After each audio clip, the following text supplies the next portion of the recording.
Hello வணக்கம். நம்மளோட channel வந்து மங்கையர் சக்தி. நம்மளோட சேனலில் வந்து நம்ம கண்டினியூ பண்ணிகிட்டு இருக்கோம். ஸ்விக்கி ஜொமேட்டோ பற்றி நம்ம பேசிகிட்டு இருக்கோம்.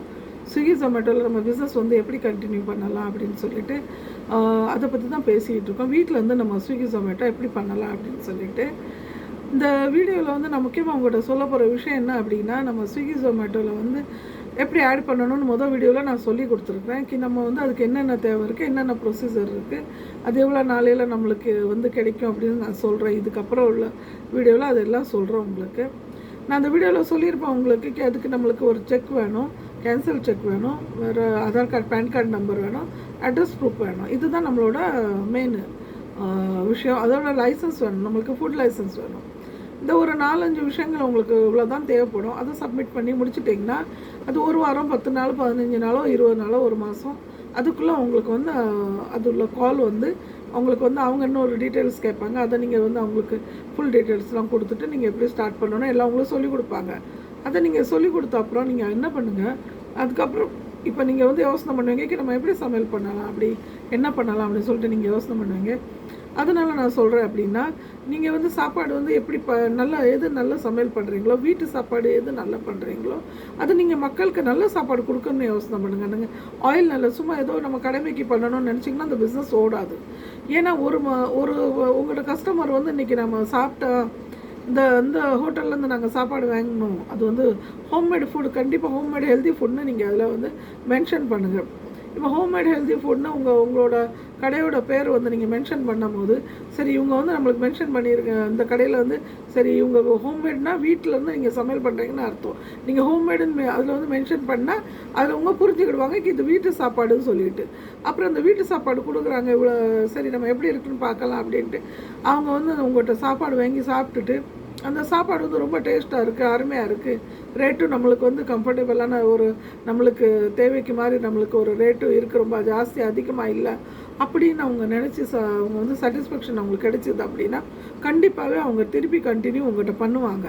இல்லை அப்படின்னா நீங்கள் ஏதோ கடமைக்கு சும்மா ஏதோ ஆமாம் நம்ம ஸ்விக்கி ஜொமேட்டோவில் தான் நம்ம சாப்பாடு கொடுக்குறோம், எப்படி போனால் என்ன அப்படின்னு சொல்லிவிட்டு நீங்கள் எப்படி வேணாலும் கொடுத்தீங்க அப்படின்னா 2வது திருப்பி உங்கள்கிட்ட அவங்க சாப்பாடு வாங்க மாட்டாங்க. ப்ளஸ் வந்து அவங்க வந்து அதில் வந்து கம்ப்ளைண்ட் போடுவாங்க, இவங்களோட ஃபுட் சரியில்லை, அது இல்லை அப்படின்னு.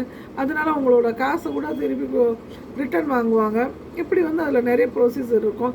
ப்ளஸ் வந்து உங்களுக்கு வந்து அவங்க ரேட்டிங் வந்து ரொம்ப கம்மியாக கொடுத்துருவாங்க. அதனால உங்களோட ஹோட்டல் வந்து நஷ்டத்தில் போகலாம். அதனால் நீங்கள் என்ன பண்ணுங்கள், குவாலிட்டி குவான்டிட்டி அப்படின்னு நல்லா கொடுத்தா தான் நீங்கள் அதை வந்து நீங்கள் கண்டினியூ பண்ண முடியும். இல்லை அப்படின்னா சும்மா ஏதோ கடமைக்கு நம்ம செஞ்சேன்னா அது வந்து பிஸ்னஸில் சக்ஸஸ் பண்ண முடியாது. அதனால் ப்ளீஸ் நீங்கள் வந்து இதை எப்படி கண்டினியூ பண்ணணும், இது வந்து மக்கள்கிட்ட எப்படி சாப்பாடு கொண்டுட்டு போகணும் அப்படின்னு சொல்லிட்டு நான் வார வீடியோவில் நிறைய சொல்லி கொடுக்குறேன். நீங்கள் வந்து கண்டிப்பாக இதை வந்து நீங்கள் பார்த்துக்கிட்டே இருங்க. உங்களுக்கு வந்து நான் நிறைய வீடியோஸில் நான் ஷேர் பண்ணுறேன். அதுக்கப்புறம் நீங்கள் என்ன பண்ணுங்கள் அப்படின்னா, உங்களுக்கு ஃபஸ்ட்டு வந்து இந்த உங்களோட சமையல் வந்து நல்ல குவாலிட்டி நல்ல இது யூஸ் பண்ணுங்கள். குவான்டிட்டி நம்மளுக்கு மெயின். ஒரு ஆள் வயிற்றுக்கு சாப்பிட்ற மாதிரி சாப்பாடு கண்டிப்பாக கொடுக்கணும். சும்மா ஏதோ நம்ம கடமைக்கு சரி நம்மளுக்கு ஏதோ பொழுதுபோக்கு நம்ம கொடுத்துடணும், நம்மளுக்கு தேவை காசு அப்படின்னு நினச்சிங்கன்னா 2வது கஸ்டமர் விட மாட்டாங்க.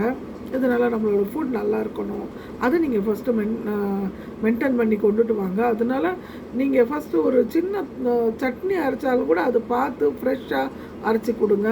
அப்போ தான் வந்து கஸ்டமருக்கு ஒரு சாட்டிஸ்ஃபேக்ஷன் கிடைக்கும்.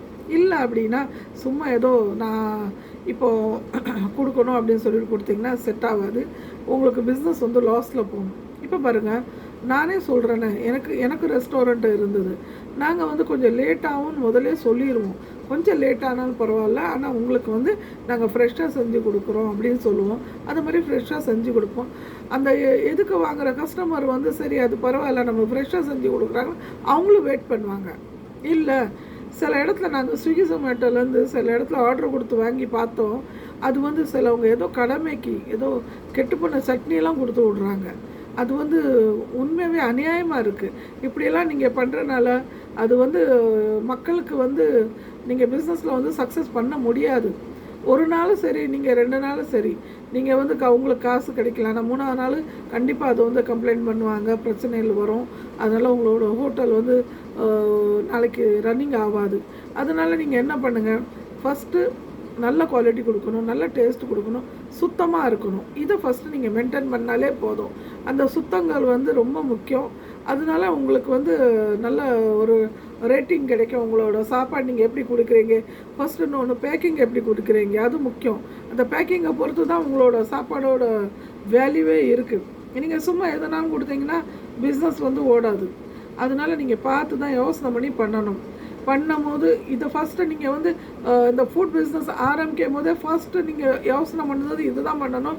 நம்ம அந்த ஃபுட் பிஸ்னஸ் ஸ்டார்ட் பண்ணோம். இதில் வந்து முக்கியமாக என்ன, உங்களுக்கு தேவை வந்து சுத்தம், அதே மாதிரி குவாலிட்டி, குவான்டிட்டி. இது நீங்கள் 3மே மெயின்டைன் பண்ணிட்டு அப்படின்னா சூப்பராக பிஸ்னஸ் ஓடும். இல்லை இந்த 3ல் வந்து எது மிஸ் பண்ணாலும் நல்லா ஓடுறதுக்கு வாய்ப்பு கிடையாது. முதல்ல எடுத்தோடனே க்ளீனாக நீட்டாக இருக்கணும். பார்த்த உடனே வந்து சரி இந்த இடத்துல சாப்பிட்லாம் அப்படின்னு வந்து கஸ்டமர் நினைக்கணும். அதே மாதிரி நீங்கள் வீட்டிலேருந்து பண்ணீங்க அப்படின்னா கஸ்டமர் வீட்டுக்கு வர மாட்டாங்க. வீட்டிலேருந்து பண்ணால் நீங்கள் டைரெக்டாக வந்து அந்த அந்த ஸ்விக்கி பாய் இல்லைன்னா ஜொமேட்டோ பாய் இவங்க தான் வந்து டெலிவரி பாய் தான் வந்து வாங்கிட்டு போவாங்க. அதனால கண்டிப்பாக நான் இன்னொரு விஷயம் நான் ரொம்ப முக்கியமாக உங்களுக்கு மென்ஷன் பண்ணணும் அப்படின்னா, பாவம் அந்த பசங்க வராங்க அப்படின்னா, ஸ்விக்கி ஜொமேட்டோவில் உள்ள பசங்க வராங்க அப்படின்னா அவங்களுக்கு கண்டிப்பாக ஒரு கிளாஸ் தண்ணி குடிக்கிறதுக்கு கொடுங்க. ஏன்னா அவங்க ரொம்ப பதட்டமாக, ரொம்ப அவசரமாக பதறி அடித்து அவங்களுக்கு தண்ணி கொடுக்க கூட டைம் இல்லாமல் அவங்க அப்படி தான் வருவாங்க. அதனால் நீங்கள் வந்து ப்ளீஸ் அவங்களுக்கு இது ஒரு ரிக்வெஸ்ட்டு என் மூலியமாக நான் பண்ணுறேன். நீங்கள் அந்த பசங்க வரும்போது அவங்களுக்கு கண்டிப்பாக ஒரு கிளாஸ் தண்ணி வேணுமான்னா அப்படின்னு ஒரு வார்த்தை கேளுங்க. உங்களால் முடிஞ்சால் ஒரு பாட்டில் தண்ணி கொடுங்க அவங்களுக்கு. உங்களால் முடிஞ்சால் நீங்கள் எப்படி சாப்பாடு குடிக்கிறீங்களோ அந்த பசங்களுக்கு நீங்கள் பண்ணுறல. சிலவங்க வந்து இது பண்ணுறாங்களா இல்லைன்னு எனக்கு தெரில. ஆனால் நான் சொல்கிற ஒரு விஷயம் என்ன அப்படின்னா, இந்த பசங்க வந்து பட்னியாக கூட சுற்றுவாங்க. நீங்கள் ஏதாவது சமையல் வந்து சாப்பாடு ரொம்ப ஜாஸ்தியாக பண்ணிட்டீங்க, குவான்டிட்டி கொஞ்சம் கூட இருக்குது அப்படின்னா அவங்களுக்கும் கொஞ்சம் நிறச்சி கொடுங்க. நீங்களும் தம்பி நீனும் சாப்பிட்டுட்டு போப்பா அப்படின்னு சொல்லி நீங்கள் கொடுத்தீங்கன்னா அந்த பசங்களுக்கும் அதில் ஒரு சந்தோஷம் கிடைக்கும், உங்களுக்கு ஒரு புண்ணியம் கிடைக்கும். ஏன் அப்படின்னா அவங்க ஒரு கொஞ்சம் காசுக்காக எவ்வளோ கஷ்டங்கள் படுறாங்க, எவ்வளோ அதில் வந்து பிரச்சனைகள் வருது, எவ்வளோ அவமானங்கள் வருது, எல்லா ப்ராப்ளம் ஃபேஸ் பண்ணி அதுவும் உயிரை கையில் பிடிச்சிட்டு உங்கள் வீட்டு வரைக்கும் அவங்க வந்து கொடுக்குறாங்க. அவங்களுக்கு எவ்வளோ கஷ்டங்கள் இருக்குன்னு அந்த பசங்களுக்கு தான் தெரியும். ஏன் அப்படின்னா அவங்க வந்து எத்தனை இடத்த கடந்து அவங்க வண்டியிலேருந்து அவ்வளோ ஸ்பீடாக வந்து உங்களுக்கு டயத்துக்கு சாப்பாடு கொடுக்கணும் அப்படின்னு கொடுக்குறாங்க. அதனால் உங்களால் முடிஞ்சால் நீங்கள் வீட்டிலேருந்து ஃபுட் பிஸ்னஸ் பண்ணுறவங்களுக்கு நான் ரிக்வெஸ்ட் பண்ணுறேன். உங்கள்கிட்ட எக்ஸ்ட்ரா இருக்க சாப்பாடு இருக்குது அப்படின்னா அவங்கள கண்டிப்பாக ஒரு பார்சல் அவங்களுக்கு உங்கள் மூலிமா கொடுங்க. அது வந்து உங்களோட விருப்பம். அதை நீங்கள் கொடுக்குற உங்களோட விருப்பம். ஆனால் நான் இந்த வந்து அந்த வேஸ்டேஜ் பண்ணாமல் அவங்கக்கிட்ட கேட்டு தம்பி சாப்பிட்றீங்களான்னு சொல்லிவிட்டு நீங்கள் அவங்களுக்கு கொடுத்தீங்கன்னா அவங்க இன்னும் சந்தோஷமாக அவங்க கூட இன்னும் வேலை பார்ப்பாங்க. அதனால் கண்டிப்பாக அவங்களுக்கு ஒரு எனர்ஜி வரும். இப்போ இந்த பிஸ்னஸை பற்றி நான் இன்னும் நெக்ஸ்ட் வீடியோவில் பண்ணுறேன். நீங்கள் வந்து கண்டிப்பாக கண்டினியூ பண்ணுங்கள், சப்ஸ்கிரைப் பண்ணுங்கள், ஷேர் பண்ணுங்கள், லைக் பண்ணுங்கள். உங்களுக்கு உங்களோட லைஃப் வந்து 100% சேஞ்ச் ஆகும். நன்றி, வணக்கம்.